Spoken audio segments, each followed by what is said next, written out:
السلام عليكم ورحمة الله تعالى وبركاته. waxaan rabaa inaan ka hadlo arrin arrintaas oo ah gabadha waxay ku dhahday xabiibtii ninkaaga waa la iska weeweynaysiiyaa la iskuma jilciyo hoosta isku dhigtidne doqon ku maleena uu ka tagaya arrintaas ma ku raacsani fikirkeeda laakiin ku raacsani صح because ani macnaha ninkaaga hadii aad adeecid hadii aad asharaftid hadii aad isheeg raali u noqod hadii aad naxariis u muujisid hadii aad dareen u muujisid adiga ku anfacaysa reerkaaga anfacaysa ninkaaga waa maxaa iskaaga weynaysiinaysaa ilaa asaaba ka soo hoskacaysaa sababta iskaaga weynaysiinaysa maxay tahay cajaab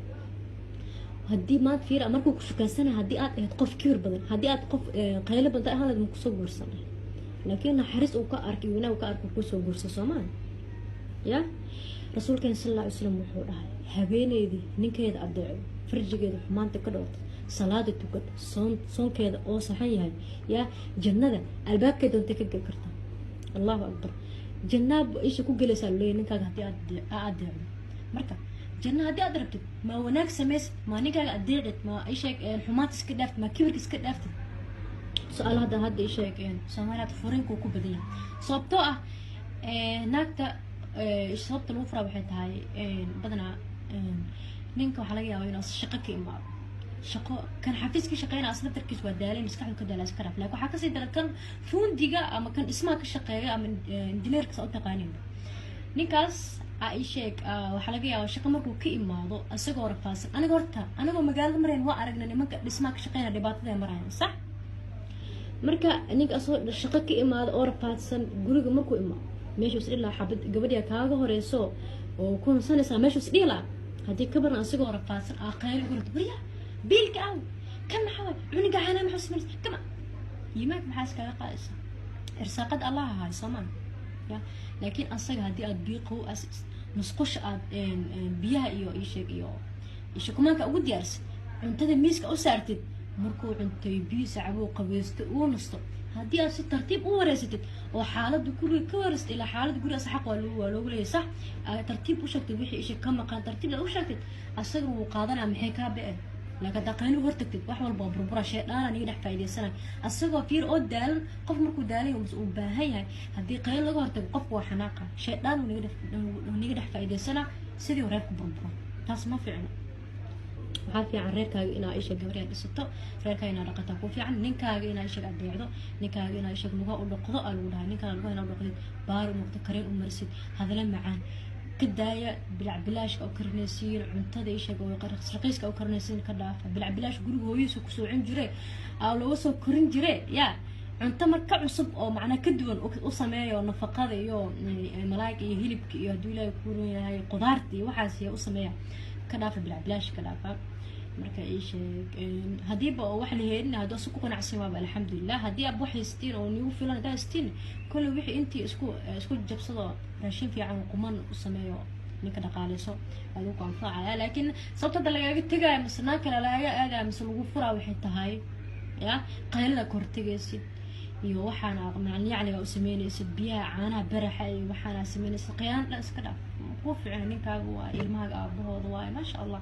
ina iska weynaysid ma fiicna waa iska weynaysiinay waa barninkaaga ba adduunkan aadan markii la keenay xaaba wehel lagu dhisaman adiga ninkaana wehel u tahay ina iska weynaysid maan amalka ku sako iyo caabudida Allah ku sako ninkaaga lagu awro Soomaan ina lagu awro in ku gurso asaabka u dambe asaabka hoos kacda asaabka ka soo hoos kacday waa iska weynaysiinay marka waxaan rajeynayaa inaan noqotaan raaliyo inaan noqotaan gabdha naxariista inaan noqotaan gabdha qalbi fiican noqotaan gabdha ahli janno inaan noqotaan haddii aad ninkan aniga maxaa i sheeg aan isku jilcinaya maxaa raali iskaaga dhigaa muxuu yahay aabeemiya hooyadeemiya walaalkeemiya asagana xaqu kugu leeyahay xaq weyn uu kugu leeyahay xaqiisa sii xaqu kugu leeyahay waalidka xaq kugu leeyahay sax walaalka xaq kugu leeyahay sax laakiin asagana xaqu kugu leeyahay xaqiisa ma siisi ما تقول قرتت ما حد سكاوي وين يسينسا وانين كاغا إلى هاد فيري هوي أبي وكسوكر قلتم يا قدام بينسا ننا قدام بينسا مركز كقدام بينسا صار رقم الصدا أول رقم الهاد وين أسمعها عاد إيش قاعد إلى نسا لا دقن نكاغا نكاغا كان فعاي مرة البنين جورس المكان نوع كي وح قوة ترى مثلا هل أي شيء هل أبو المهاج بس هدي ولا وقت تيجي سودا ما يعرف سوكر مركز مشي لكن هذا كودك دقن فرين وحيالا فرين كان أنا سمين taas ilaahay ka mangal guri mar walbana gabadha iyo shaqay wiil isqabo waxaan dhii lahaa guriga wuxuu ku dhismaa markii Allah lagu xiri salaada la tukanayo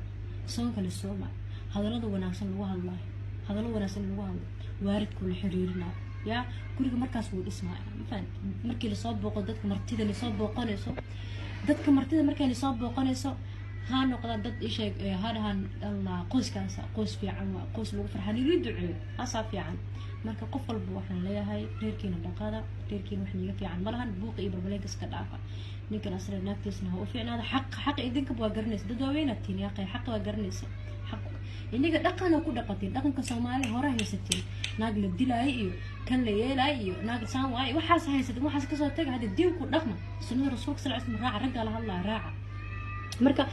ilaahay subhanahu wa ta'ala waxaan ka baryaa raaliyaal inuu naga dhigo anigana sidoo kale sidii waxa ilaahay aan kula dardaarmay tiinaba raaliyaal inaan noqono gabdha baar inaan noqono gabdha hiljoon inaan noqono qoys ilaahay raali u keenaa noqono salaada hadii ku dadaashaan oo lagu qasado ku dadaasho naag hadii bort mar salaad ay tukaneen naagba mar hadii ay salaad tukaneen naag taas reer ma dhaqi karto salaad waa inay tukato qofka dumarka Allah salaada tukan mashquulka guriga ku mashquulaysi waxa ka mid salaada gurigana ايش وقت وربا صلاه لكن وقت كذا ايش وحير وا سكنه كوغو دافيس لكن غوري وقت او هيسا سما لك صلاه وقت الصلاه مر بكو ددا غوريغا كو اسمع السلام عليكم ورحمه الله تعالى وبركاته.